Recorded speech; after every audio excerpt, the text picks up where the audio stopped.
Noticentro 1, CMI. Buenas noches, bienvenidos a las noticias. Los siguientes son los 3 hechos más importantes de hoy en Colombia. Revolcón a la salud por decreto. Inició el gobierno a través del Ministerio de Salud. El gobierno nacional formalizó el pago de manera directa a las clínicas y hospitales, es decir, sin intermediación de la EPS. El decreto se publicará junto a otros 7 actos administrativos con los que se modificará el funcionamiento del actual sistema de salud. Según el Ministerio de Salud, se está trabajando en decretos para crear un manual tarifario, revivir la figura de promotores de salud, generar un modelo basado en la atención primaria y en la prevención y predicción en salud, entre otras cosas. Vamos a hablar más de esta noticia en nuestra emisión nacional a las 9 de la noche. En entrevista con Noticentro 1 CMI, la gerente de la empresa de acueducto y alcantarillado de Bogotá afirmó que el racionamiento de agua en la capital, que inicia el próximo jueves, podría extenderse por lo menos durante lo que queda de este año. La ciudad se dividió en 9 sectores que abarcan varias localidades al mismo tiempo. Los cortes serán de 24 horas, iniciando todos los días a las 8 de la mañana. Solo habrá servicio de carrotanques a entidades que brinden atención a población vulnerable, como colegios y hospitales. Ampliación de esta noticia en nuestra emisión nacional a las 9 de la noche. Con drones, las disidencias de las FARC al mando de Iván Mordisco lanzan explosivos a la fuerza pública. Inteligencia Militar analiza estos videos extraídos de un dron incautado a las disidencias de las FARC en Nariño, en los que se evidencia el seguimiento que hace ese grupo al margen de la ley a las fuerzas militares. Las tropas del ejército que prestan vigilancia son blanco de los ataques con artefactos explosivos lanzados desde el aire y los militares no tienen cómo defenderse. Vamos a hablar más de esta noticia en nuestra emisión nacional a las 9 de la noche. Las siguientes son las noticias más importantes del mundo hoy. Norteamérica se paraliza y el mundo se sorprende con el eclipse total de sol que afectó a México, Estados Unidos y Canadá. El próximo fenómeno de este tipo será en 2044. Tiroteo en Las Vegas. 3 muertos y 3 heridos por ataque a una oficina de abogados. Ex vicepresidente de Ecuador arrestado en embajada mexicana el fin de semana habría intentado suicidarse en la cárcel. México acusa a Ecuador ante la Corte Internacional de Justicia por asalto a su embajada para arrestar a ex vicepresidente ecuatoriano. Netanyahu anuncia que ya tiene fecha para la ofensiva final en la única ciudad de Gaza que no ha sido atacada. Gobierno español anuncia que eliminará los llamados visados de oro concedidos a extranjeros por comprar vivienda. En Norteamérica, millones de personas presenciaron el primer eclipse total de sol solar total en más de 7 años. Un espectacular eclipse solar total tuvo lugar hoy durante varias horas en México, Estados Unidos y Canadá, en lo que los científicos no dudaron en calificarlo como el evento astronómico del año. So when we study a solar eclipse, we can learn more about how the sun interacts with our atmosphere, which will teach us how to better prepare for a future solar storm impact on the Earth. Desde las 11 de la mañana hora local se pudo seguir el evento en vivo donde la luna tapó al sol desde el punto de vista terrestre, un suceso celeste en el que nuestro satélite natural logró bloquear el disco de nuestra estela en el sistema solar durante unos 4 minutos, lo que se conoce como totalidad. Comúnmente la transición entre el día y la noche es progresiva, pero en un eclipse solar este proceso interfiere con los ritmos circadianos de los animales y alteran sus relojes biológicos, lo cual les puede causar confusión y debido a esto los animales pueden asustarse y desorientarse, lo que también provoca que por este corto lapso vayan a dormir. El comienzo del eclipse total se dio en la ciudad mexicana de Mazatlán y finalizó en Canadá, en la península de Terranova y Labrador. Según la NASA, el próximo eclipse solar total será en agosto del año 2026 y podrá verse en Groenlandia, Islandia, España, Rusia y una pequeña zona de Portugal. Otro eclipse solar total no volverá a ser visible en los Estados Unidos hasta agosto del año 2044. 3 personas murieron en medio de un tiroteo en una oficina de abogados en Las Vegas. Este lunes se presentó un nuevo caso de tiroteo en Estados Unidos que dejó como saldo 3 personas muertas. El hecho se desarrolló al interior de una oficina de abogados en la ciudad de Las Vegas. De acuerdo con la información preliminar, el tirador habría disparado en medio de una diligencia judicial que se cumplía en las oficinas del bufete. Sin embargo, la policía ya descartó la posibilidad de registrarse un hecho similar en la zona. I don't have any information on motive. I don't have much other on the investigation as this is early stages. However, we will provide that to you, but most importantly, I wanted to make sure our community understands there is no further threat to our community. Dentro de los muertos está el sospechoso, quien se suicidó luego del tiroteo. El ex vicepresidente de Ecuador, Jorge Glass, fue trasladado a un hospital de Guayaquil luego de presuntamente intentar quitarse la vida en la cárcel, luego de ser sacado por la fuerza de la Embajada de México. El ex vicepresidente de Ecuador, Jorge Glass, debió ser trasladado a un hospital luego de sufrir una descompensación en su celda en la prisión de Guayas por una presunta sobredosis de medicamentos. Fuentes cercanas al correísmo dijeron que el ex vicepresidente habría tratado de quitarse la vida tomando un cóctel de medicamentos que ingresaron a su celda por encontrarse bajo tratamiento médico. Sin embargo, el servicio penitenciario ecuatoriano informó que Glass sufrió una posible descompensación por su negativa a consumir los alimentos provistos durante las últimas 24 horas.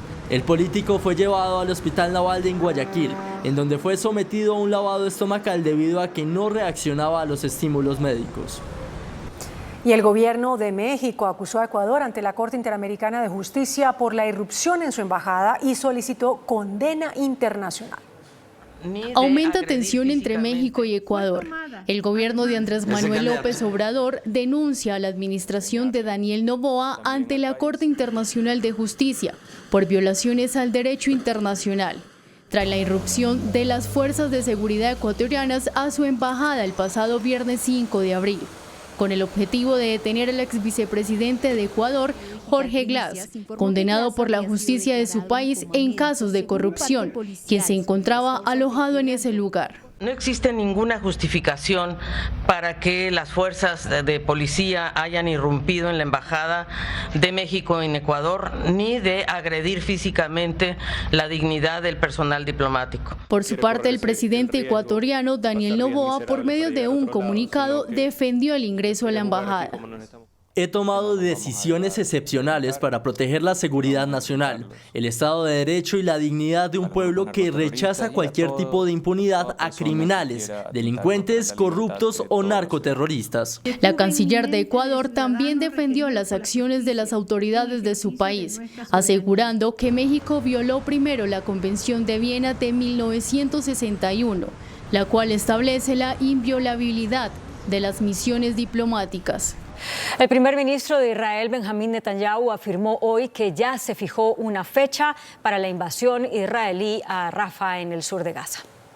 Mientras la comunidad internacional exige el fin de la guerra entre Israel y Hamás en Gaza, amenazando con cortar relaciones con Israel, el primer ministro anuncia que ya hay fecha para llevar a cabo la ofensiva en Rafah, en donde se refugian al menos 1,5 millones de palestinos que intentan sobrevivir al asedio.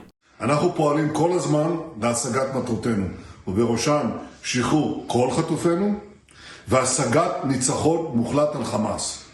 הניצחון הזה מחייב כניסה לרפיח וחיסול גדודי הטרור שם. זה יקרה, יש תאריך.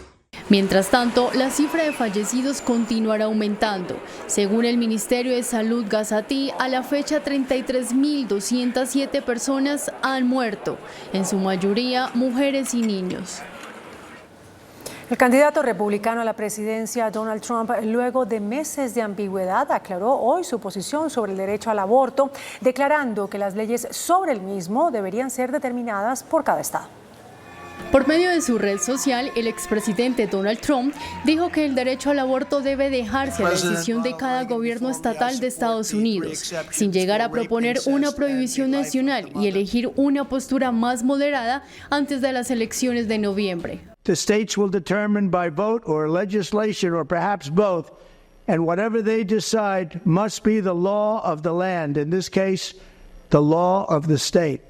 Many states will be different. Many will have a different number of weeks, or some will have more conservative than others, and that's what they will be. At the end of the day, this is all about the will of the people. You must follow your heart or, in many cases, your religion or your faith. El expresidente agregó que apoya el aborto por excepciones de violación, incesto y para proteger la vida de la madre. También reiteró que apoya la disponibilidad de la fertilización in vitro, sin respaldar ninguna previsión nacional para impedir los abortos más allá de cualquier número de semanas de embarazo. La justicia de los Estados Unidos condenó a 21 años y 8 meses de prisión al exmilitar venezolano Cliver Alcalá. El fallo determinó que Alcalá actuó junto con otros altos cargos venezolanos como líder y gestor del cartel de los soles, corrompiendo las instituciones legítimas de Venezuela para facilitar la importación de toneladas de cocaína de los Estados Unidos en asociación con las FARC y también por haber dado apoyo material con armas a esa organización. El Vaticano condenó la teoría de género, el cambio de sexo y la maternidad subrogada como violaciones a la dignidad humana. El Vaticano publicó este lunes un documento en el que condena como graves violaciones de la dignidad humana, además de las ya conocidas eutanasia o aborto, la teoría de género, el cambio de sexo y la maternidad subrogada. Pero también se muestra a favor de despenalizar la homosessualità. Perché crediamo che queste ideologie, invece di aiutare il riconoscimento della dignità, impoveriscono una visione umanistica dove l'uomo e la donna fanno l'incontro più bello nella più grande differenza che l'umanità contiene. Questo è inegualabile. Por primera vez de forma tan específica, el Vaticano denuncia vehemente la teoría de género, la cual calificó de extremadamente peligrosa porque borra las diferencias en su pretensión de igualdad a todos. Bélgica abrirá un museo interactivo en el que las personas pueden conocer cuál es su personalidad por medio de la inteligencia artificial. ¿Y si un museo te ayudara a saber quién eres de verdad? Sus principios, miedos y preferencias son los protagonistas de un recorrido virtual interactivo que analiza la conducta de cada espectador con inteligencia artificial, poniéndole a prueba con una especie de juego de equipo psicológico que une filosofía y ética con ciencia ficción. El museo guía al visitante en un viaje introspectivo hacia su verdadero yo, con varios retos y juegos que surgen a través de un itinerario de 7 salas que utilizan diferentes tecnologías para poner a prueba al público, que parece que conduzca a una dimensión desconocida. Con el brazalete de cada visitante, un sistema captura todas las decisiones que toma durante el recorrido y al final descifrará la personalidad en un rango de 6 perfiles preconfigurados. Este concepto es lo que pondrá en práctica el nuevo Museo de las Realidades de Bruselas, que será inaugurado el próximo sábado 13 de abril.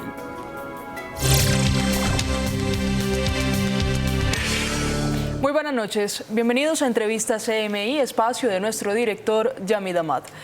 El próximo jueves iniciará el racionamiento de agua en Bogotá debido al bajo nivel del sistema Chingaza, que comprende los embalses de San Rafael y Chuza.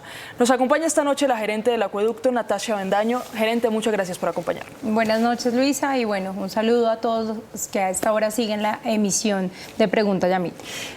Gerente, hablemos precisamente de hasta cuándo irá esta medida de racionamiento de agua.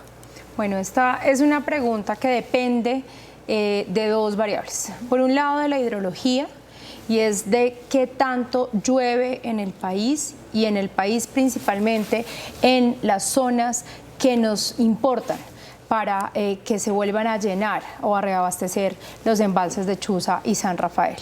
Esta es una medida que pues dependemos de cierta forma de que ya el fenómeno del Niño cese completamente, se cambie la tendencia, pasemos por una etapa de normalidad y según los pronósticos en la segunda mitad del año vamos a tener fenómeno de la Niña. El otro lado es que logremos una reducción en el consumo considerable que nos permita hacer que ese balance de lo que entra menos lo que sale empieza a ser positivo. Llevamos 10 meses en descenso, entonces tenemos que empezar a acumular nuevamente. Eso nos determinará qué tanto dure la medida en su fase más restrictiva y cuándo podemos empezar a relajarla, porque no nos podemos olvidar que esto no es solamente un tema del corto plazo, de estos meses de niño. Esto es un tema de que tenemos que garantizar que al final del año 2024 lleguemos con un 75% de embalsamiento en el sistema, es decir, en el agregado de los 2 embalses. Es decir, que esta medida, con la dureza que tiene hoy o un poco más flexible, podría ir durante todo este año 2024. Podría, dependiendo de las condiciones de hidrología que tengamos, podría suceder. Por eso es que es tan importante la medida que estamos tomando en este momento, con el fin de hacer un cambio en los hábitos de consumo de una manera más disruptiva. Desde el mes de enero iniciamos campañas de ahorro del agua, promoviendo desde la empresa y desde el acueducto y desde el distrito el uso responsable del agua, con toda una serie de tips de cómo ser más eficientes, gastar menos, ahorrar más y poder generar ese cambio en el comportamiento. Hicimos movimientos de traer más agua del sistema norte, del agregado norte, de Tibitoc, que nos generaron unas incomodidades de coloración que todos los medios siguieron permanentemente, pero todo eso hizo parte del plan de ver cómo hacíamos que el agua en Bogotá nos alcanzara más. Lastimosamente la hidrología no dio y por eso necesitamos restringir el consumo de esta manera. ¿Por qué el alcalde de Bogotá, Carlos Fernando Galán, extiende la preocupación hasta el año 2025? Porque precisamente por eso necesitamos que al final del año 2024 nuestros embalses Chusí y San Rafael estén en el 75%, para que en el 2025 no tengamos angustias de abastecimiento. Esta es la manera, este embalse es de regulación anual, es decir, se desocupa y se ocupa en el mismo año, pero como las condiciones del niño en este año en particular han sido tan fuertes, iniciamos con unos pronósticos de que el sistema iba a estar bajo de niveles y que en el 25 iba a estar incluso más bajo, y hoy estamos por debajo de lo que pronosticábamos el 25. Entonces, por eso necesitamos autorregularnos, esperar que las condiciones hidrológicas mejoren y que podamos tener unos niveles de abastecimiento que no nos permitan, o más bien que nos permitan tener tranquilidad en el 25. Gerente, teniendo en cuenta entonces los habitantes de Bogotá que hoy siguen esta transmisión, que esta medida se podría extender por lo que resta del año 2024, es importante que tengan muy presente lo que va a empezar a suceder a partir de este mismo jueves. Tenemos unos turnos, son cuántas zonas las que van a tener racionamiento o en cuánto se divide la ciudad para seguir ese proceso de racionamiento y por supuesto de qué horas a qué horas vamos a tener esos cortes. Bueno, entonces lo primero que es muy importante aclarar es que la división de la ciudad en 9 sectores o en 9 turnos se hizo atendiendo criterios puramente técnicos, criterios de la configuración hidráulica de la ciudad, que nos permite que efectivamente podamos tener esa división y podamos garantizar que ese ahorro de 2 metros cúbicos por segundo que buscamos tener, lo tengamos. Entonces, por ejemplo, esta es la primera zona. Este es el primer turno, el turno 1. Entonces, tenemos que cubre toda esta zona de la ciudad.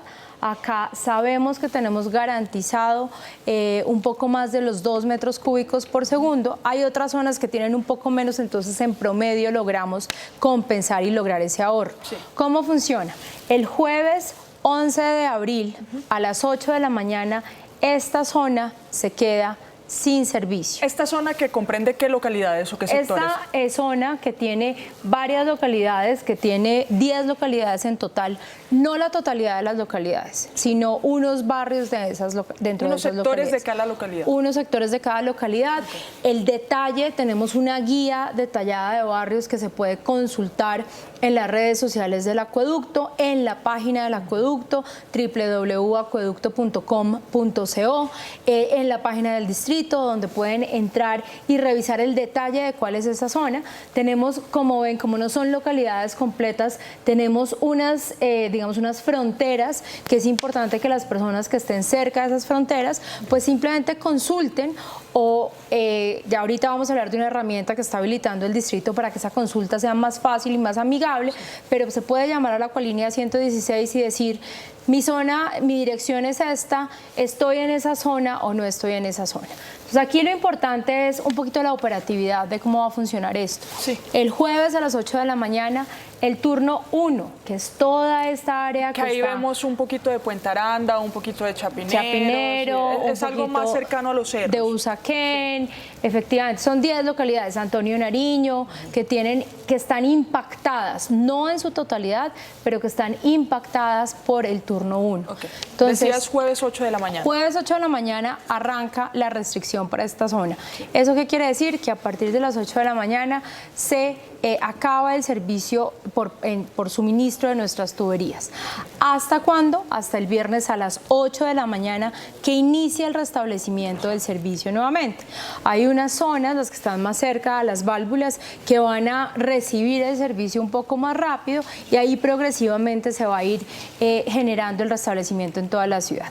Y en el momento que inicia el restablecimiento en el turno 1, el viernes a las 8 de la mañana, automáticamente a las mismas 8 de la mañana inicia la restricción para el turno 2. Que eso ya es un poco el occidente, cercano al aeropuerto El Dorado, para el viernes. Exactamente, y la zona industrial de Cota, que le proveemos el servicio como venta de agua en bloque desde la empresa a la empresa Aguas de la Sabana. Y esto se va a ir, como ya dijimos que va a durar casi todo el año, o existe la posibilidad de que dure casi todo el año 2024, esto se va a ir turnando. Entonces, decir, este jueves inicia esa zona que mostramos al inicio. La 1. Y después, 9 días después, vuelve y esa zona se queda con al día décimo, arranca otra vez el turno 1. Okay. Entonces, cada 9 días, entonces es muy importante.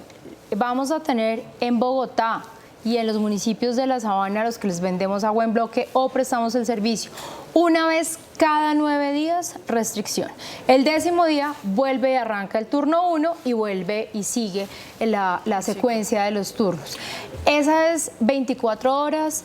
Cada 10º día se repite el turno y vamos a estar todos los días informando de manera oportuna cómo fue el comportamiento del día anterior en términos de consumo y cómo va la recuperación del sistema Chingaza. Gerente, los colegios oficiales, las universidades públicas, los hospitales, las entidades del distrito, ¿tendrán medidas especiales o tienen una directriz por parte del gobierno local?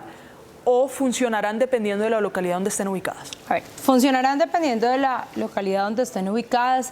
Aquí es muy importante que el mensaje que se transmite esto es una medida porque tenemos una escasez de la oferta. Sí. Es decir, no tenemos agua suficiente para tener un comportamiento normal en la prestación del servicio y tenemos que empezar a tomar medidas que ante esta situación de fuerza mayor de que no se llenaron los embalses con la regularidad que estamos acostumbrados, pues debemos hacer que el agua nos alcance. Entonces, ¿qué pasa? Hay unas instituciones que prestan los servicios educativos y los servicios de salud en particular, entre otros, muy puntuales, que son poblaciones, llamémoslo así, que se atienden poblaciones con cierta protección de vulnerabilidad.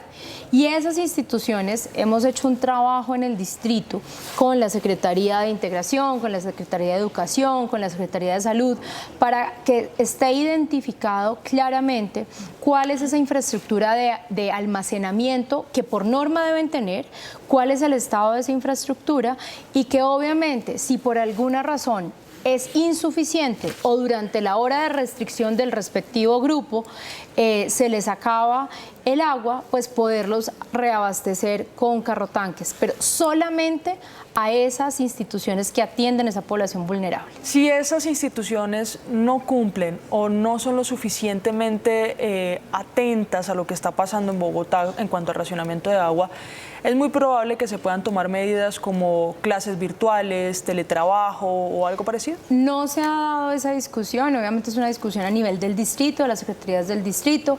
Desde el punto de vista de educación no se está previendo que haya ningún tipo de virtualidad asociada a esto.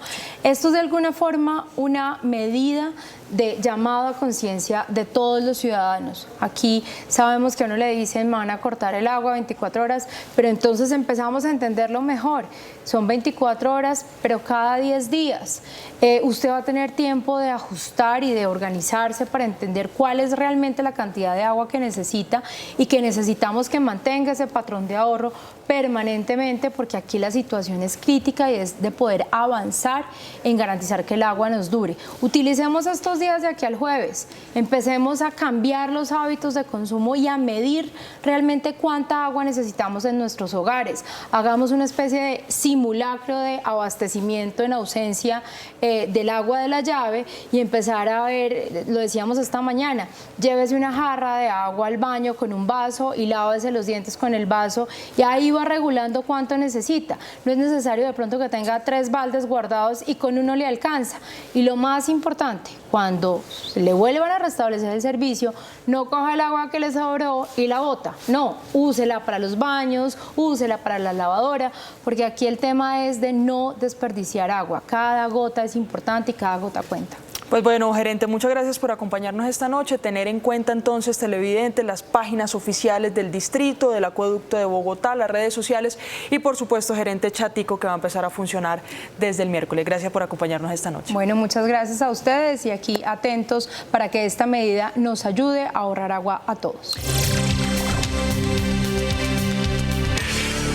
Gracias por continuar con nosotros. Otro tema que marcó la agenda hoy fue el anuncio del Gobierno Nacional de expedir 8 decretos con los que se modificaría el sistema de salud. Uno de los decretos que ya tiene la firma del ministro de Salud, Guillermo Alfonso Jaramillo, es el que determina giro directo incluso en las EPS del régimen contributivo. Nuestro otro invitado de esta noche es el doctor Félix León Martínez, director de la ADRES. Director, gracias por acompañarnos. Con mucho gusto, Luisa, un placer. ¿Cómo se va a implementar el giro directo cuando se conozca en las próximas horas este decreto? Bueno, el decreto todavía tiene un trámite, ya salió del Ministerio de Salud, tiene que tener la aprobación de otros ministerios, finalmente firmado por el presidente de la República. Pero sí, el Ministerio de Salud ya lo expidió y la implementación consiste en que, al igual que hoy se hace en el régimen subsidiado, sí, donde ya las EPS están obligadas a pagar mediante giro directo a los prestadores, a ejecutar el 80% de los recursos de la UPC con giro directo a los prestadores de la ADRES, esto pues no operaba en el régimen contributivo. La ley del plan de mayo del año pasado, el plan de desarrollo, en el artículo 150 estableció que también este régimen de giro directo se aplicaría a las EPS del régimen contributivo, salvo aquellas que tuvieran patrimonio adecuado, pero todas aquellas que no tengan patrimonio adecuado, o por supuesto si están intervenidas, tienen que forzosamente hacer giro directo a los prestadores. Eso significa que de la UPC que les corresponde cada mes deben hacer una nómina de giros a las clínicas y hospitales y proveedores que el ADRES le girará directamente. Es decir, las EPS le van a pasar la notificación a usted de la ADRES, pero la EPS nunca va a tocar el dinero que se va a girar directamente desde la ADRES a las IPS, que por IPS conocemos hospitales, clínicas y otros prestadores. Efectivamente, la EPS lo va a ordenar y solo va a recibir el 20% restante para administración y otros asuntos, pero el 80% lo tiene que ordenar forzosamente para que la ADRES lo gire directamente a clínicas y hospitales. ¿Por qué se toma esta decisión de giro directo? Bueno, hace mucho tiempo los prestadores del país han venido presionando que haya un giro directo, que los procesos del flujo de recursos no tenga tanta intermediación. Entonces, pues digamos que el plan de desarrollo acogió en parte esta iniciativa para asegurar mayor liquidez. Mira, los problemas del sistema tienen que ver con deuda, todo el mundo habla de deudas, sí, pero más importante que el manejo de la deuda es garantizar la liquidez, es garantizar que cada clínica, cada hospital reciba mensualmente el dinero para poder funcionar, para poder pagar la nómina, pagar los servicios, pagar los medicamentos, etcétera, etcétera. Entonces, digamos que cuando hay muchas personas en el camino para hacer que esos recursos lleguen, pues en cualquier momento se pueden detener los recursos. Y lo más angustiante para un hospital o una clínica es que no sepa si este mes le va a llegar el pago o no le va a llegar. Lo que hace el giro directo es regularizar la nómina mensual de pagos de todas las EPS a todas las clínicas y hospitales, y lo que la hace la ADRES simplemente la función de tesorero de recoger las órdenes de todas las EPS, juntarlas en en las IPS respectivas y hacerle el giro el 5 de cada mes, los 5 primeros días de cada mes en el régimen subsidiado y 4 veces al mes en el régimen contributivo en función de la compensación. Director, mire, en cifras que usted mismo entregó en la tarde de hoy, el régimen subsidiado ordena ese giro directo en más de un 60%.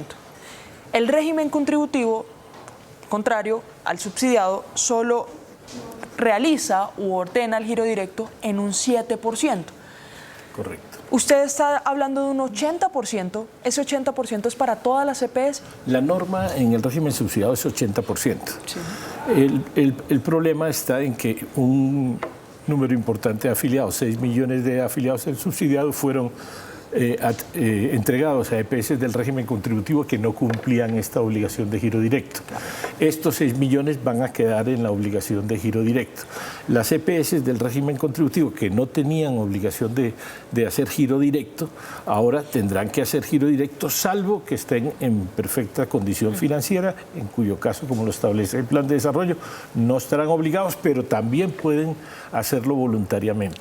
El monto es del 80%. Sí. También el 80% debe ser distribuido entre la serie de hospitales, clínicas y proveedores que manejan los servicios de esa EPS. En el régimen contributivo, en donde están EPS como Sura, como Sanitas, ¿va a pasar de un 7% a un cuánto por ciento? Bueno, en el régimen contributivo está en el 7% porque solo las EPS intervenidas estaban obligadas a hacer giro directo. Sí. Ahora las EPS intervenidas, que ya son más y más grandes, están obligadas a girar el 80% por este mecanismo y las EPS que no tengan patrimonio adecuado, según lo establece el plan de desarrollo, también están obligadas a hacer giro directo.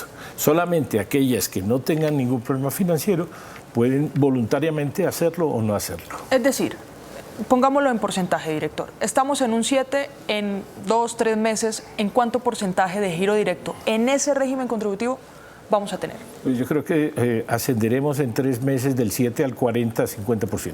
Ok. Director, muchas personas se cuestionaron cuando se habló del proyecto de reforma a la salud si la ADRES tenía la capacidad de realizar giro directo. La ADRES tiene la capacidad de aumentar esas transferencias como giro directo a las IPS. En este mismo espacio alguna vez señalaba que si hoy manejamos 18 nóminas, manejar 26 nóminas de giros de las EPS a los hospitales y clínicas no hay ningún problema para nosotros. La ADRES tiene ese proceso organizado, tiene toda la capacidad técnica, administrativa para manejar el giro directo sin ningún problema.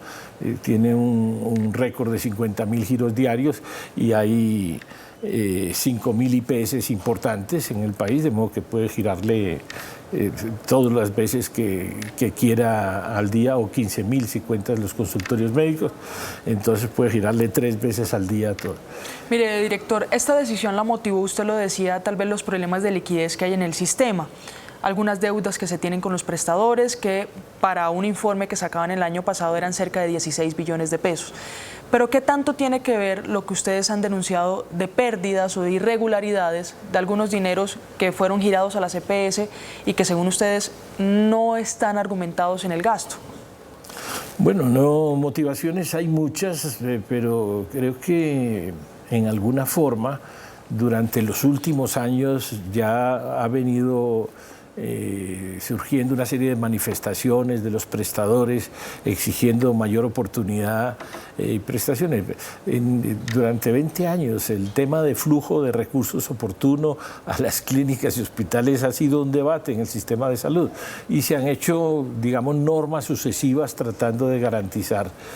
Finalmente, en los últimos años, todo el mundo optó, y ahora inclusive en la discusión de la reforma todo el mundo entendió que el giro directo era la forma de garantizar que haya un pago oportuno a las clínicas y hospitales que garantice entonces que los ciudadanos, que las clínicas y hospitales no estén en crisis porque no reciben este mes el cheque, etcétera, y garanticen una buena prestación a los ciudadanos. Mire, esto es solo con la UPC, que el año pasado, solo por concepto de UPC, ustedes le giraron a las EPS más de 70 billones de pesos. Correcto. ¿Sí?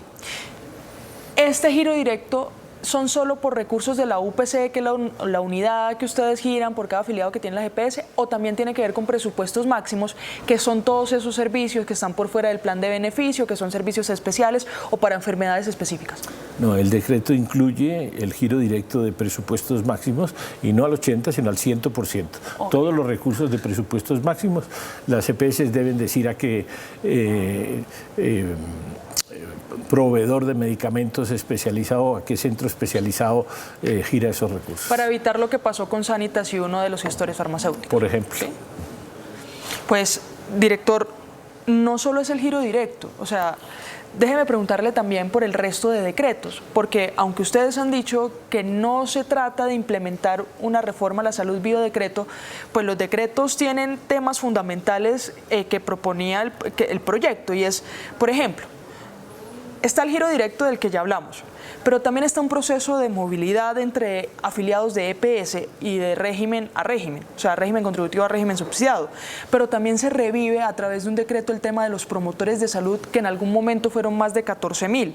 También está la creación de un manual tarifario vía decreto. También está lo que ustedes han llamado la territorialización, el Plan Nacional Rural y el Desarrollo Rural Integral, modelo de salud, que si bien en la rueda de prensa también se los pregunté, ¿a qué se refieren con modelo de salud? ¿Será un nuevo modelo? ¿Será modificado? Y por supuesto el último, que habla de la conformación de redes y de la habilitación de servicios de salud. Entonces, pensaría la mayoría de colombianos que sí se está implementando la reforma vía decreto. Aquí hay de todo como en botica, como dice la expresión. Mira, el decreto de territorialización, la norma de territorialización está vigente desde el gobierno anterior, desde las leyes anteriores. Simplemente hay que implementarla. El manual tarifario se viene trabajando hace año y medio o 2 años en el Ministerio de Salud. La movilidad es un problema que te explicaba de las personas que pasan de un régimen a otro y tienen dificultades. Es un ajuste normativo simplemente. El Plan Nacional de Salud Rural hace parte de los acuerdos de paz. Entonces, todas estas cosas no tienen que ver con la implementación de la reforma. Yo diría que tienen que ver en el sentido con la política de hacer un servicio de salud, un sistema de salud más preventivo y predictivo. Sí tienen que ver los nuevos esfuerzos que tienen que ver con el modelo de salud, con los promotores de salud y con la conformación de redes. Digamos que esos son, digamos, de la política de un modelo de salud más preventivo que sí tiene que ver con las propuestas de la reforma en algún grado. Pero los otros vienen transitando desde hace tiempo. Okay. De una política que ha sido propuesta por este gobierno, ¿sí? Por supuesto, estos últimos tienen que ver con la insistencia en la prevención y la atención primaria de este gobierno. ¿Qué tanto tiene que ver la orden que dio la Corte Constitucional con la sentencia T-760? Bueno, la atención primaria está aprobada desde la ley 1438. Sí. Y también está en los fallos de la Corte Constitucional, sin embargo no se había implementado. Este gobierno efectivamente decidió implementar la atención primaria por la vía reglamentaria en lo que pueda, si no hay reforma, y con la reforma que está dedicada a enfatizar en la atención primaria. Pues director, sin duda son temas bastante complejos, bastante largos, extensos y que tocan la salud de todos los colombianos. Se nos agotó el tiempo, pero yo le agradezco por estar en este espacio esta noche. No, con mucho gusto, pero esto es una muy buena noticia, lo del giro directo para todas las clínicas y hospitales que van a tener la seguridad de un ingreso mensual estable, que no van a pasar las afugias de ver si me pagan o no me pagan todos los meses. Pues director, muchas gracias, y a ustedes, queridos televidentes, los invitamos a continuar aquí en Noticentro 1, CMI.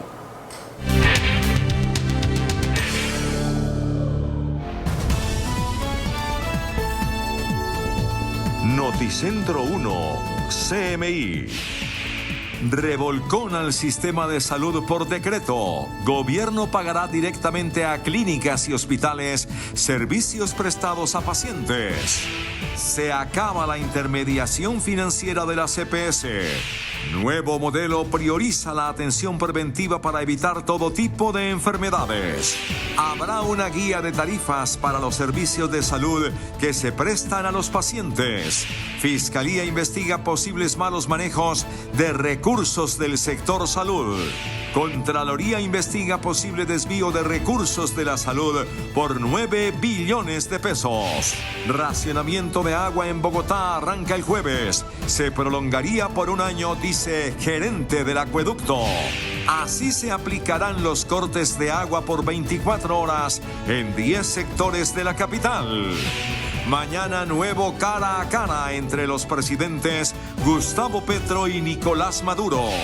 ELN pide reunión extraordinaria por crisis en diálogos con el gobierno. Así, con drones, disidencias atacan al ejército en Nariño. 10.000 casos de extorsión se han denunciado este año, revela Ministerio de Defensa. Narcotráfico mueve 71 billones de pesos anualmente, denuncia Fedegan. Impresionantes imágenes del eclipse total de sol que dejó en la oscuridad a Estados Unidos, México y Canadá.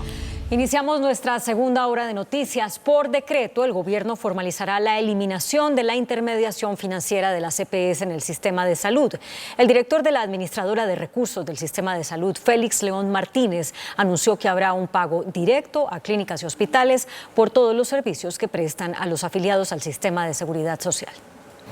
Al decreto de giro directo solo le falta la firma del presidente. El documento determina que las clínicas y hospitales recibirán los pagos directamente del Estado, sin intermediación de las EPS. Esto, por supuesto, mejora las finanzas de los hospitales públicos. En no menos de 2 billones de pesos, nosotros calculamos mucho más. Actualmente el pago directo se ordena por el 62% de las EPS del régimen subsidiado y pasará al 80%, y del régimen contributivo es solo el 7.1%, que en los próximos 3 meses podría alcanzar el 40 o 50%. En el subsidiado están todas hace mucho rato, siguen todas en giro directo. Lo único que el subsidiado que no estaba en giro directo era estos afiliados que estaban metidos en EPS del contributivo, que no estaban haciendo y lo van a tener que hacer. Y en el contributivo, todas las que no tienen patrimonio adecuado, dice el decreto. Eso quiere decir que no tienen patrimonio, por supuesto, las intervenidas todas entran en giro directo por otra norma previa, y las que quedan, o hay unas que tienen patrimonio adecuado y unas que no. Las que no tienen patrimonio adecuado, que es lo que dice el artículo 150 del Plan de Desarrollo, no cumplen el patrimonio adecuado, entran en giro directo. Las EPS no volverán a recibir los recursos por concepto de presupuestos máximos, que corresponden a servicios especiales por fuera del plan de beneficios, pues el 100% se girará directamente a los prestadores. Las asociaciones de clínicas y hospitales respaldaron la decisión del gobierno de realizar giros directos por los servicios que se prestan a los afiliados al sistema de salud. Aseguran que habrá un eficiente flujo de recursos dentro del sistema. Las asociaciones de clínicas y hospitales del país aseguraron que con el giro directo el gobierno nacional atendió una de las propuestas realizadas por esas organizaciones meses atrás, debido a los problemas de liquidez. Se puede encontrar entre 500.000 y 1 billón de pesos más en la liquidez, aumentando el 67 hasta el 80%. Lo mismo va a suceder en el régimen contributivo, y allí puede ser inclusive solamente con las entidades que entran a intervención uno podría estar hablando de 1 billón adicional. Y de esta forma garantizar un flujo oportuno de los recursos, de tal forma que se puedan brindar atenciones oportunas, seguras y con calidad a todos los usuarios de los servicios de salud. Sin embargo, le recordaron al gobierno que también necesitan una solución a las deudas cercanas a los 16 billones de pesos que hoy tienen con ellos tanto EPS como Estado. Ese es otro tema en el que tenemos que seguir insistiendo para buscar las fuentes o los mecanismos para ir disminuyendo todo ese tema de la morosidad de la cartera vencida. Las IPS están a la espera de la publicación del decreto para comentarios. Además de esto, el ministro de Salud, Guillermo Alfonso Jaramillo, anunció un revolcón a todo el sistema. Se expedirán 9 decretos que priorizarán la atención preventiva y que crean, entre otras cosas, una guía tarifaria para los servicios de salud. Lo que podía ser una concertación tranquila, ordenada, sin problemas, bueno, hacemos la transición, ahora es de golpe. Estas declaraciones realizadas por el presidente de la República, Gustavo Petro, horas después de que se hundiera el proyecto de reforma a la salud en el Senado, se materializarán en 7 decretos en los que trabaja el Ministerio de Salud adicional al de giro directo. Con esos actos administrativos se definirá la movilidad de usuarios de un régimen a otro cuando no tengan la capacidad de pagar su salud. En otro documento se revivirá la figura de promotores de salud. Permanezcan dentro de la comunidad, no son brigadas, sino es un personal permanente. También se creará un manual tarifario que defina costos de tecnologías y servicios en el sistema de salud. Para poder tener claridad en los costos y los gastos que tenemos. Se habla además de una territorialización del sistema y se definirá un plan nacional rural en salud. Habrá un decreto que hable del modelo de salud y las modificaciones necesarias y otro documento en el que se conformen las redes integrales e integradas. La atención primaria, que no solamente es el nivel primario, debe ser la columna vertebral de cualquier sistema de salud. Entonces, se ha construido política pública en esa dirección, pero el tipo de sistema que tenemos de afiliación individual, de una cantidad, digamos, de lógicas en donde la calidad del acceso depende de la capacidad de pago, debe modificarse para poder cumplir con el precepto constitucional y con la ley estatutaria. Los proyectos de decreto se publicarán en la página del Ministerio de Salud para comentarios en los próximos días. La Fiscalía General de la Nación abrió una investigación por presuntas irregularidades en el manejo de los recursos administrados por varias entidades promotoras de salud EPS.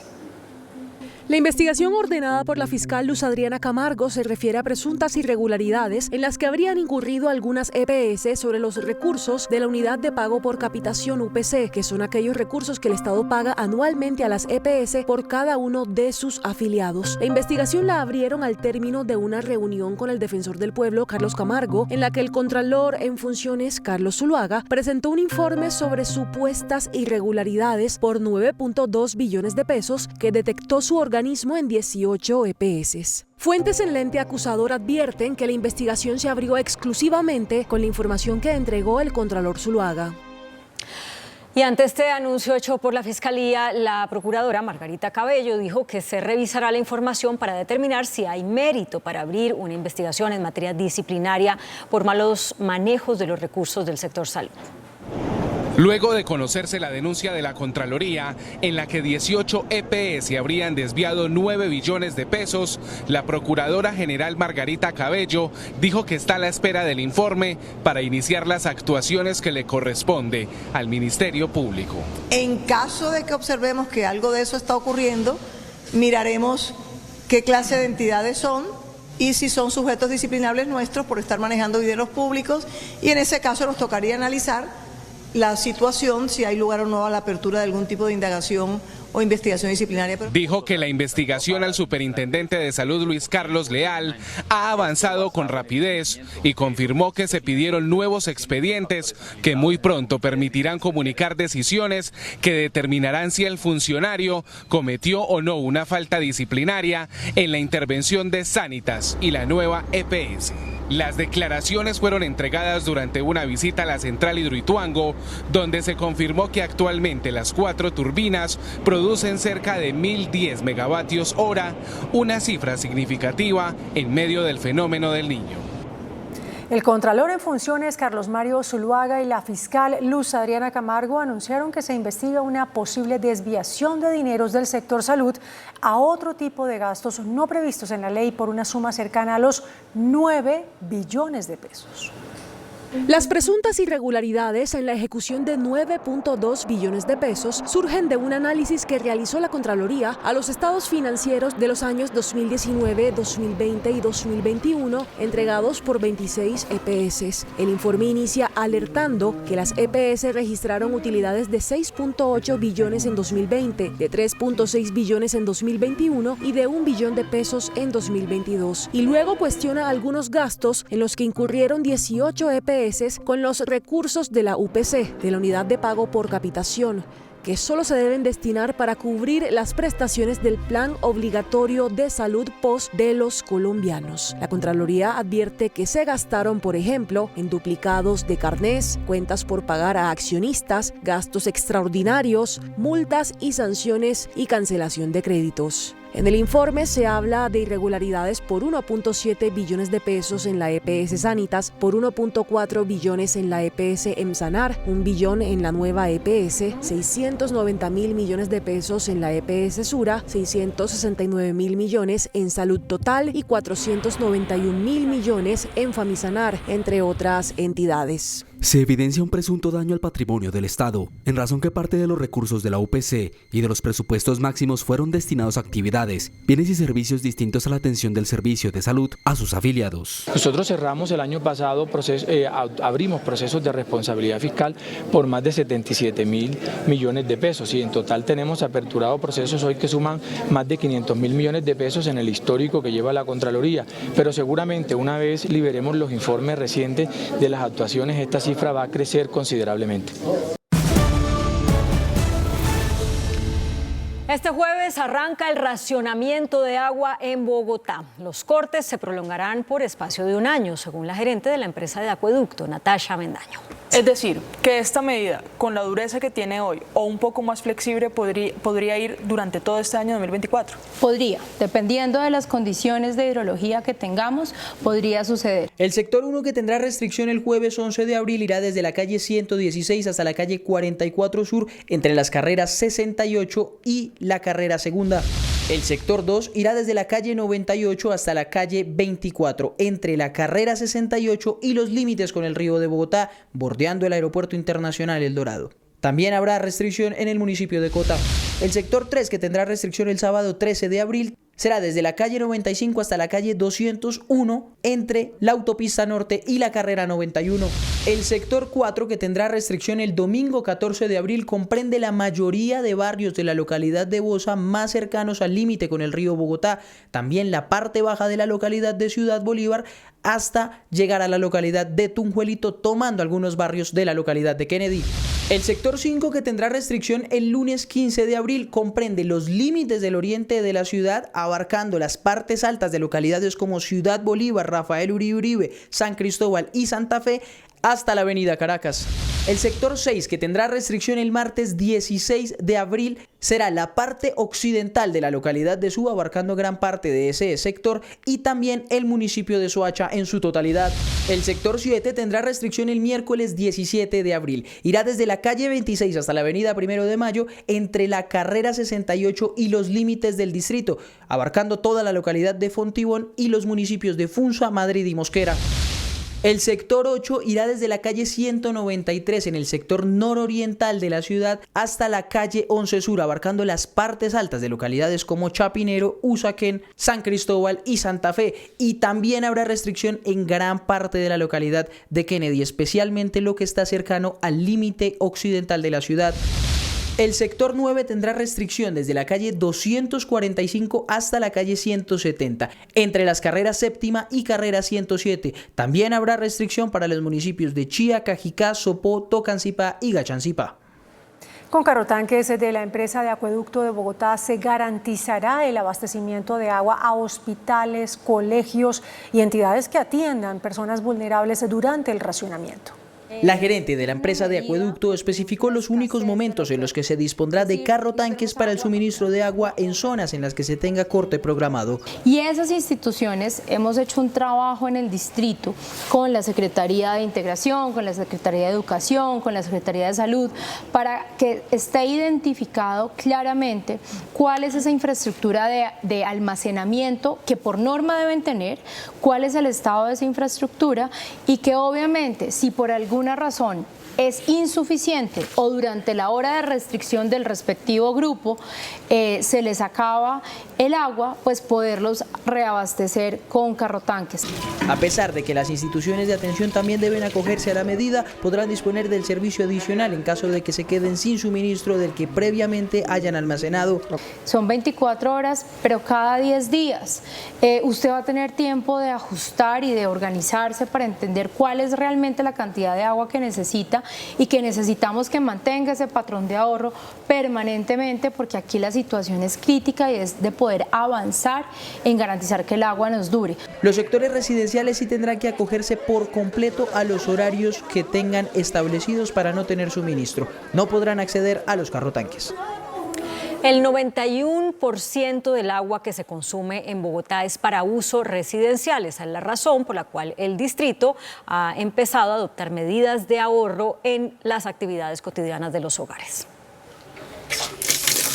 El 58% del agua que se gasta en los hogares es para el aseo personal. Es por eso que el distrito recomienda a los ciudadanos empezar a adoptar medidas que incentiven el ahorro en actividades cotidianas. Por ejemplo, usar un vaso para el cepillado de dientes, ducharse máximo en 5 minutos, recolectar en un balde el agua fría de la ducha mientras ésta se calienta, usar la lavadora con la carga completa, cerrar la llave cuando se afeita, se enjabona o se aplica el champú, revisar que los empaques de las llaves, duchas y tuberías no presenten escapes y limpiar al menos 2 veces al año los tanques de almacenamiento para preservar la calidad del agua en la vivienda. El ministro de Justicia, Néstor Osuna, explicó cómo aplicará el racionamiento de agua en las cárceles de la capital del país. El miércoles habrá racionamiento de agua desde las 8 de la mañana en las cárceles La Modelo y El Buen Pastor. Para El Buen Pastor se va a priorizar el uso del agua para el rancho, para la cocina, para la preparación de alimentos y para la enfermería, para la cuestión sanitaria. Y se van a ubicar unas canecas de agua para el otro uso, digamos, ese día no va a haber duchas, pero sí va a haber unas canecas de agua disponibles para las personas internas de libertad. En La Modelo, los tanques de agua que hay serían suficientes para surtir durante 24 horas a la población carcelaria. En la cárcel La Picota, el racionamiento será el próximo lunes. Unos tanques que podrían ser suficientes para el consumo durante las 24 horas. En cualquier eventualidad, si se llega a agotar, tenemos provisión de carrotanques que podrían llevar de inmediato no, pues lo que dure la distancia, lo que... Y para la ministra de Ambiente, Susana Mohammad, el inicio de la recuperación de embalses y caudales sucederá en mayo. Agregó que en el caso de Bogotá el racionamiento no es suficiente. La ministra de Ambiente, Susana Mohammad, afirmó que el golpe del último año a embalses y ríos por el fenómeno del Niño no se recuperará solo con medidas de racionamiento de agua. Yo apoyo la decisión del alcalde Carlos Fernando Galán de tener una previsión en el tiempo. ¿Es eso suficiente? Y ahora sí voy al punto. No, acá toca revisar la planificación de los planes de ordenamiento territorial de toda la sabana de Bogotá. Aseguró también que el fenómeno del Niño propició un aumento del 40% en la deforestación en los primeros 3 meses del año. Y nos enfrentamos en este momento a una situación de vulneración de derechos humanos que también se ve reflejada en las cifras de aumento del último trimestre y primer trimestre del 24, que se aunan además con la temporada seca más extrema que generó el Niño. Se espera que para inicio de mayo se intensifiquen las lluvias.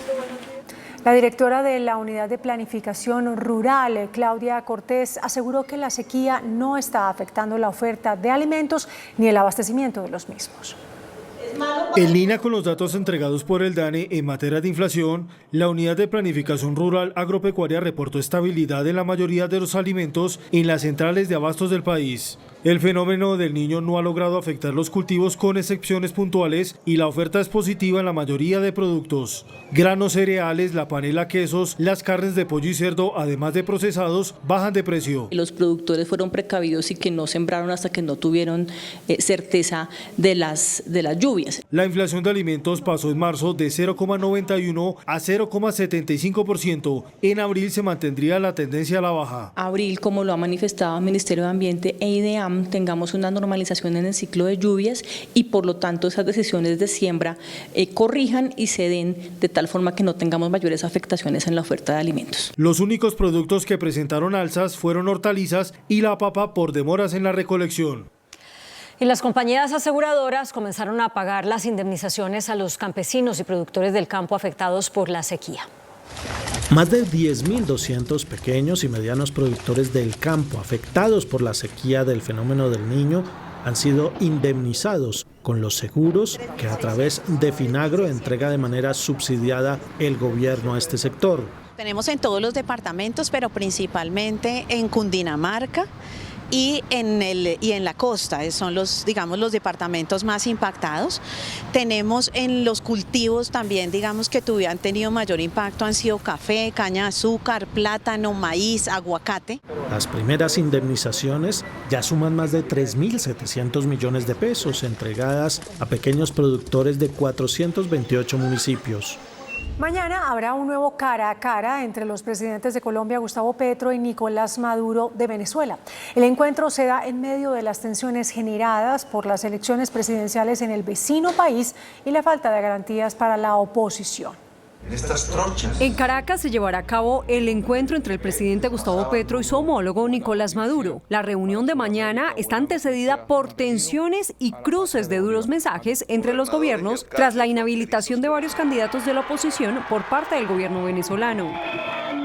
Colombia ha pedido que se garanticen elecciones justas, libres y competitivas en el vecino país, mensajes que han sido calificados por Venezuela como una grosera injerencia. Aunque se desconoce la agenda y los temas a tratar entre ambos mandatarios, se presume que uno de ellos serán las elecciones presidenciales del próximo 28 de julio en Venezuela y el incumplimiento del Acuerdo de Barbados. Además, estará sobre la mesa la migración y la reunión extraordinaria del gobierno colombiano con la delegación del ELN en Caracas a mediados de abril. Esa era la edad promedio de el de mañana es el quinto encuentro bilateral desde que el presidente Gustavo Petro asumió el poder. Durante su visita a Cúcuta, el canciller venezolano Iván Gil dijo que su país tiene una democracia plena y que esta es atacada por el gobierno de los Estados Unidos. El canciller venezolano Iván Gil se refirió al proceso electoral venezolano en el que se definirá al próximo presidente y aseguró que este avanza de manera exitosa. El delegado del gobierno de Nicolás Maduro desestimó las críticas que han surgido tanto por la inhabilitación de la candidata opositora María Corina Machado como la imposibilidad de inscribir a su reemplazo Corina Lloris. Venezuela es una democracia plena, una democracia ejemplar, que es víctima en este momento de un ataque desmedido desde todo de los Estados Unidos, del imperio norteamericano, utilizando diversos medios para ello, entre ellos los medios de comunicación que llevan, te conoce bien, una campaña sistemática de mentiras.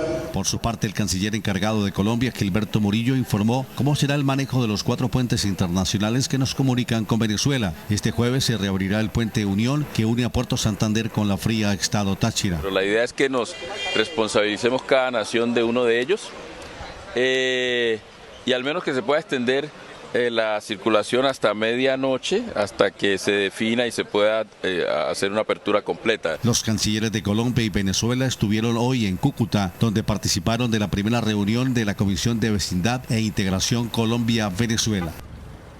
Las delegaciones de paz del gobierno y el ELN mantendrán una reunión extraordinaria el próximo 12 de abril en Caracas. No se trata del inicio del 7º ciclo que debía arrancar hoy. Según el ELN, el gobierno sumió en un congelamiento los diálogos y la mesa se encuentra en estado crítico. A través de esta carta fechada el 6 de abril y dirigida a Vera Grave, jefe negociadora del gobierno, la delegación de paz del ELN le propone una reunión extraordinaria para examinar lo que llama crítico estado de la mesa. En la misiva, el ELN acusa al gobierno de haber congelado los diálogos y dice que no hay condiciones suficientes para arrancar el 7º ciclo, cuyo inicio estaba previsto para hoy en Caracas. Dice la carta del ELN. En vista del congelamiento en que ha asumido este proceso la política de paz del gobierno, no encontramos condiciones suficientes para realizar los acostumbrados ciclos de conversaciones de nuestra delegación de diálogos del ELN con los representantes del gobierno nacional. Se refiere la delegación al malestar que generó la iniciación de diálogos territoriales, donde se había planteado una posible participación del Frente Comuneros del Sur. Una situación que fue calificada por el ELN como un ataque del gobierno en busca de dividir al grupo guerrillero y que llevó al Comando Central a llamar a consultas a su delegación de paz. Dice en su carta el ELN que su delegación para la reunión extraordinaria estará encabezada por su máximo comandante Antonio García y que desde el 11 de abril estará lista en la frontera para viajar a Caracas. La reunión está prevista para una duración de 10 días. La jefa de la delegación del gobierno, Vera Grave, ya alista maletas para asistir al difícil encuentro con la delegación del ELN. El presidente Gustavo Petro abrió la puerta a nuevos grupos armados para que se sienten a dialogar con el gobierno. Desde Nariño respaldó los diálogos regionales de paz en ese departamento. Desde Samaniego, Nariño, el presidente Gustavo Petro respaldó los diálogos regionales de paz y le abrió la puerta a la negociación con nuevos grupos. Les decimos que iniciamos ese proceso de pacificación de Nariño, que mientras sea sincera la voluntad de dejar la actividad armada y violenta, el gobierno les dará la mano. Eso sí, advirtió que no permitirá la creación de más grupos armados, como el bloque Isaías Pardo anunciado por el Estado Mayor Central. La fuerza pública tiene la orden de no dejar penetrar en el territorio ningún otro actor armado que quiera reemplazar los que hoy se quieren desarmar. El jefe de Estado insistió en la necesidad de cambiar las economías ilegales en el departamento y puso la lupa sobre la minería. Vamos a poner una empresa comercializadora de oro del Estado para que compre oro en el departamento de Nariño. El mandatario entregó estas declaraciones al término de un consejo de seguridad en Nariño, departamento que vive una oleada de violencia por el conflicto entre grupos armados ilegales. La división del Estado Mayor Central parece profundizarse en dos amplios bloques, uno que sigue participando de la mesa de negociación y otro que a través de un comunicado anuncia medidas de guerra contra las unidades militares en los departamentos donde se suspendió el cese del fuego. En dos amplios sectores parecen dividirse las disidencias al mando de Iván Lozada o Iván Mordisco, tras la reunión en San Vicente del Caguán, donde solo asistió un sector de las disidencias. En este momento estamos reunidos en San Vicente del Caguán, en la mesa, con todo el sector del Estado Mayor Central que ha ratificado los acuerdos y en la reunión extraordinaria se ha comprometido a su cumplimiento. Este sector está integrado por los bloques Briceño y los bloques de Catatumbo, Magdalena Medio, parte de Antioquia y también el Carolina Ramírez. El otro sector gira alrededor de las órdenes que se dan desde el Cauca, al que se suman las zonas donde se suspendió el cese del fuego.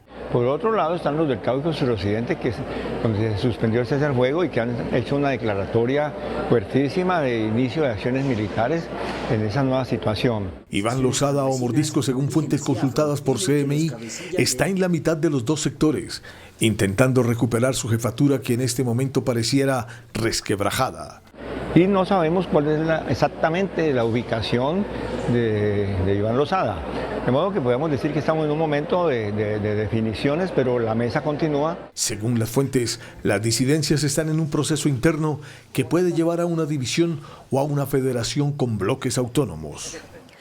Un video de un dron incautado a las disidencias de las FARC en Nariño muestra cómo una estructura de ese grupo, que es encabezado por Iván Mordisco, ataca con explosivos lanzados desde el aire a efectivos del ejército.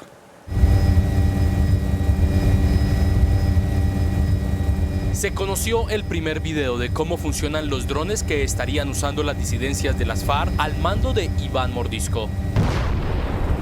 Con estos drones planean y atacan a la fuerza pública. Nosotros seguimos cumpliendo nuestro mandato constitucional y es claro y podemos observarlo a través de los diferentes resultados operacionales que se han dado. Así quedó registrado en este video compartido a Noticentro 1 CMI por parte de un grupo de inteligencia militar. Una táctica similar a la usada en el conflicto de Rusia con Ucrania, donde con drones como este atacan. Son actos beligerantes que indican es la proyección delictiva, criminal de este grupo armado en contra de la sociedad colombiana, al querer expandirse en un territorio a través de acciones delictivas. La imagen corresponde a un dron que fue incautado a las disidencias en el departamento de Nariño. El Congreso de la República analiza un informe elaborado por el Ministerio de Defensa que señala que en el último año se han reportado 10.000 casos de extorsión. Los representantes de regiones afectadas por la extorsión presentan un alarmante panorama sobre el delito. Más de 10.000 casos registrados el año pasado, lo que representa un aumento del 12%. Además, grupos como el ELN estarían obteniendo ganancias de más de 18.000 millones de pesos anualmente. La extorsión se convirtió en un mal de tendencia nacional y en las regiones ya no solamente se extorsiona al gran o al mediano empresario, sino al tendero, al vendedor ambulante, al asalariado. La extorsión se volvió un mal general para todos los colombianos. Piden medidas al gobierno nacional. Lo grave es que la delincuencia común pareciera haber cogido la franquicia de las disidencias de las FARC también para extorsionar a nombre de ellos y hasta para hacer secuestros express. Precisamente, la Cámara de Representantes decidió citar en plenaria al ministro de Defensa Iván Velásquez para hablar sobre la situación de orden público en el país. A una retaliación entre bandas criminales atribuyeron las autoridades la masacre de 5 personas en el Valle del Cauca. En las últimas horas fue perpetrada una masacre en el corregimiento de San Francisco, municipio de Toro, en el norte de este departamento. Los hechos se presentaron cuando sujetos armados ingresaron hasta una discoteca y abrieron fuego indiscriminado contra las personas que se encontraban en el lugar, dejando como resultado 5 personas muertas y 4 más gravemente heridas. Es una retaliación y un enfrentamiento que existe entre 2 bandas criminales, que son los Flacos y la Nueva Generación. Tras presentarse los hechos, las autoridades del Valle del Cauca llevaron a cabo un consejo de seguridad en el municipio de Toro, donde se establecieron, entre otras medidas, toque de queda a partir de las 8 de la noche para menores de edad y prohibición del parrillero hombre en el municipio. Llega aquí al departamento el director de la DIJÍN con un grupo especializado para asumir la investigación de este terrible hecho que ocurrió en nuestro departamento del Valle del Cauca. Las víctimas identificadas como Daniel Valderrama, Jair Hernández, John Freddy Loaiza, Duerney Cárdenas y Álvaro de Jesús Vanegas tenían entre 33 y 49 años de edad y 2 de ellos presentaban antecedentes judiciales por inasistencia alimentaria.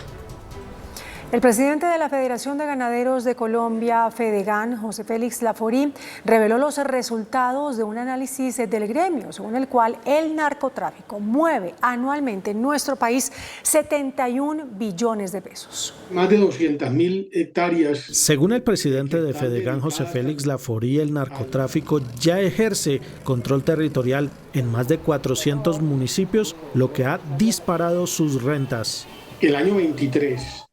Un poco más de 71 billones de pesos terminaron ingresando a la economía colombiana, producto de una actividad ilícita. Eso es un volumen de dinero extremado, es decir, casi que son 4,5% del Producto Interno Bruto. Según el dirigente gremial, el narcotráfico está desbordando la capacidad del Estado. Se desbordó. No hay pueblo en Colombia, por pequeño o grande, ni por supuesto ciudad ni parque, donde no hay una red de microtráfico. Fedegan pide reanudar la fumigación de cultivos ilícitos con glifosato. En menos de 12 horas, la fuerza pública reportó 2 golpes al narcotráfico y decomisó 4 toneladas de cocaína. Quiero informar al país que el director de la Policía Nacional, general William René Salamanca, confirmó a través de un video enviado a los medios de comunicación que fue incautada cerca de 3 toneladas de cocaína. Aquí lo que destaco es la coordinación, la cooperación internacional con agencias de los Estados Unidos, con la Policía de Panamá. Casi 3 toneladas de cocaína decomisada por la policía. Incautar más y más para debilitar el crimen. Como lo afirmé, no es raqueteando jóvenes en los barrios, es incautando las toneladas y capturando a los capos. Por su parte, el ministro de Defensa, Iván Velásquez, confirmó otra incautación, 1 tonelada de cocaína. Hoy en La Guajira, en operación realizada por las fuerzas militares, la policía y la fiscalía, se incautaron en una caleta subterránea 1.146 kilogramos de cocaína, valorados en 29 millones de dólares. También fueron hallados en una residencia 7 fusiles y diferente material de guerra. La Corte Constitucional profirió un fallo ordenando la protección de las personas en situación de discapacidad en contextos de protesta social. La Corte analizó una demanda contra una disposición del Código Nacional de Seguridad y Convivencia en la que se habla de medidas correctivas y sanciones contra quienes, en el marco de una protesta social, irrespeten a sus participantes.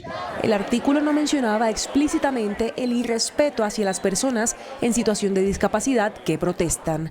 La Corte consideró que la disposición excluyó injustificadamente a las personas en condición de discapacidad de la protección frente a comportamientos que lesionan a grupos sociales vulnerables, específicamente en su ejercicio al derecho constitucional a la protesta. Las autoridades capturaron a 2 policías activos señalados de estar extorsionando con la exigencia de altas sumas de dinero a varios conductores de vehículos, quienes eran acusados de estar vinculados con el hurto de automotores. ¿Su nombre completo? Wilson Javier Ochoa Mendoza. Wilson Javier. En video quedó la evidencia del momento exacto en el que 2 uniformados de la Policía Metropolitana de Bogotá son capturados por agentes del CTI de la Fiscalía. Seguimos con el segundo. Según las primeras versiones, se trató de una extorsión que cometían en contra de un conductor. Derechos. Los policías habrían exigido 10 millones de pesos al propietario de un vehículo luego de decirle que supuestamente su carro era robado. El mismo ciudadano decidió denunciarlos ante la línea del Gaula de la policía. Los uniformados fueron identificados como Luis Alberto Gómez y Wilson Javier Ochoa. Según cifras de la policía, este año han sido capturados 115 uniformados por corrupción. La plenaria de la Cámara de Representantes aprobó esta noche más de la mitad del articulado del proyecto de reforma a la educación. Avanza en la Cámara de Representantes la aprobación de la reforma a la educación. Este lunes, la plenaria de esa corporación aprobó varios de los artículos que promueve el Gobierno Nacional. Que se eleva a rango de derecho fundamental la educación en Colombia, para que sea prestada o por instituciones del Estado o por particulares, desde preescolar hasta la universidad. Que se le da seguridad jurídica a todo el ecosistema educativo en tanto más de 30 años de discusión de los jueces si es un derecho fundamental o no. Hoy esta ley estatutaria lo consagra como tal y se basa en principios de inclusión, de atención a las poblaciones más vulnerables, situación que genera una profundización de los derechos fundamentales, especialmente el de la educación. Los congresistas aprobaron más de 20 de los 41 artículos de dicha reforma. Millones de personas presenciaron hoy el eclipse solar total. El ex vicepresidente de Ecuador, Jorge Glass, fue trasladado a un hospital y el ex militar venezolano Cliver Alcalá fue condenado en Estados Unidos por narcotráfico y por lazos con las FARC. Las noticias del mundo en Noticentro 1, CMI. Un eclipse solar total tuvo lugar hoy durante varias horas en México, Estados Unidos y Canadá, en lo que los científicos no duraron en calificarlo como el evento astronómico del año. Por unos minutos, la luna se posicionó de tal manera entre la Tierra y el Sol, que interfirió en el camino de la luz emitida por la estrella central de nuestro sistema planetario. Como consecuencia, provocó que el día se convirtiera abruptamente en noche. El ex vicepresidente de Ecuador, Jorge Glass, debió ser trasladado a un hospital en Guayaquil, luego de sufrir una descompensación en su celda en la prisión de Guayas. Según el Servicio Penitenciario Ecuatoriano, Glass sufrió una posible descompensación por su negativa a consumir los alimentos provistos durante las últimas 24 horas. El mayor general retirado venezolano, Cliver Alcalá, reconocido por la estrecha relación con el fallecido expresidente Hugo Chávez, fue sentenciado por un juez de Nueva York a 21 años de prisión en Estados Unidos por suministrar armas a las FARC y facilitar la importación de toneladas de cocaína en el país norteamericano. La presidenta de la Asociación Colombiana de Grandes Consumidores de Energía, Sandra Fonseca, alertó sobre un déficit de gas en Colombia a partir del 2025. Energía, el gremio que reúne a los grandes consumidores o empresas industriales y del comercio, advirtió que el país se verá abocado en un déficit de gas natural en 2025. Según los análisis, el gobierno debe implementar acciones que habiliten nueva oferta de gas. Se requiere de condiciones para los proyectos existentes. Esperamos que se adopten los proyectos de expansión que la misma UME ha identificado, tanto en la interconexión de los sistemas de la costa y del interior como de la bidireccionalidad del sistema. La dirigente afirmó que la autosuficiencia evita mayores costos para los usuarios. Que esto se haga a costos competitivos, porque en cualquier caso, si se lograra pasar el déficit momentáneo en el corto plazo. Igual probablemente los sobrecostos deberían ser asumidos por el usuario final. Se insiste en reactivar la exploración. Por su parte, la presidenta de la Asociación Colombiana de Gas Natural, Naturgas, Luz Estela Murgas, aseguró que la transición energética del país no puede poner en riesgo la prestación de los servicios con los que hoy cuentan los ciudadanos. Inició el Congreso de Naturgas en Cartagena y uno de los llamados del sector frente a la transición energética es que se garantice primero la seguridad en esta materia en el país. La transición energética tiene también que preservar seguridad. Es decir, que podamos llevarle energía eléctrica a todos los colombianos a sus casas, que podamos llevar gas natural a todos los colombianos a sus casas que hoy lo tienen, de manera segura, confiable y sin interrupciones. Eso es seguridad energética y la transición energética no puede suponer sacrificar esa seguridad. Para la presidenta del gremio es necesario disponer de todos los recursos disponibles para alcanzar los desafíos que hoy están pendientes en muchas regiones. 5.4 millones de personas todavía cocinan con leña, con desechos más contaminantes, causando un impacto en deforestación, que además no nos permite cumplir con los objetivos de cambio climático a 2030 y a 2050. Finalmente aseguró que Colombia debe aprovechar el potencial en materia de gas y que el gobierno debe dar señales de política pública a largo plazo para atraer la confianza inversionista. De otra parte, un informe de la Unidad de Planeación Minero-Energética señala que no hay riesgo de desabastecimiento de energía debido a que las térmicas aumentaron la generación. De acuerdo con el informe de seguimiento de la Unidad de Planeación Minero-Energética, no hay riesgo de desabastecimiento de energía en el país, pese a la disminución de los embalses de las últimas semanas. Hoy la capacidad de dichos embalses se mantiene en 31,6% con unos aportes hídricos día de 45,9%. Estos niveles están por encima 4,76% de los valores críticos. Se tiene el respaldo de las térmicas que aumentan su operación de generación al 43%, cerca de 110 gigavatios. Entre más térmica tengamos, pues nos permite comenzar a ahorrar un poquito más de agua y en ese sentido pues aguantar los niveles bajos de embalse que tenemos en este momento. El dirigente anunció que las térmicas cuentan con los combustibles líquidos como el gas natural y el carbón suficiente para operar. En términos de combustible estamos ok y faltaría por usar los combustibles líquidos, que en este momento solamente estamos usando un 3% de lo que necesita la demanda. Para las autoridades del gobierno, se entró en la fase final del fenómeno del Niño, la cual se podrá superar con los niveles de la oferta de energía actuales. Los exportadores alertaron por el impacto negativo que está provocando en sus ingresos en la caída en el precio del dólar, cuya cotización ha perdido 1.200 pesos en un año. El presidente de Analdex, Javier Díaz, tiene identificadas las causas por las que el dólar está bajando de precio en Colombia para preocupación de muchos exportadores. Porque las importaciones han caído, es decir, hay menor demanda de dólares para girar al exterior. Pero adicionalmente los precios del petróleo han venido subiendo. Entonces el mercado interpreta que Colombia va a recibir más dólares. La Reserva Federal ha anunciado que va a empezar a bajar la tasa de interés. Eso puede implicar mayor ingreso de dólares a rentar en Colombia. El dólar, que en junio del 2023 alcanzó un pico acercándose a los 5.000 pesos, cayó en enero de este año a 3.900 y actualmente se sitúa por debajo de los 3.800 pesos. Cuando un producto es abundante en un mercado, baja de precio.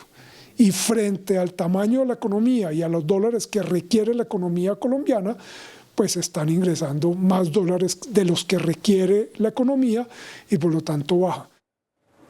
El índice de capitalización de la bolsa, que mide el comportamiento de las 25 principales acciones, cerró a la baja. El índice selectivo MSCI Colcap de la Bolsa de Valores de Colombia bajó 0,11% a 1.386 puntos. La acción de Corfi colombiana fue la que más subió, con una valorización de 6,21% a 15.400 pesos. La acción de Ecopetrol fue la que más bajó, con una pérdida de 1,53% a 2.255 pesos. La acción más negociada de la jornada fue la de Preferencial Bancolombia, al movilizar más de 27.000 millones de pesos, con una variación negativa de 0,35% a 34.080 pesos. El dólar cerró al alza. Indicadores económicos en Noticentro 1 CMI. La tasa representativa del mercado que regirá para mañana martes será de 3.768 pesos con 80 centavos. Los profesionales del cambio compran la divisa en promedio entre 1.710 pesos y la venden entre 1.810 pesos. Un euro cuesta 4.079 pesos con 70 centavos. La libra de café en Nueva York se cotizó a $2 con 9 centavos. El azúcar se transó en 21,57 centavos de dólar la libra. El barril de petróleo WTI se cotizó en $86 con 56 centavos. La referencia Brent para Colombia se cotizó en $90 con 54 centavos. Una acción de Ecopetrol cuesta 2.255 pesos. Hasta aquí Noticentro 1 CMI.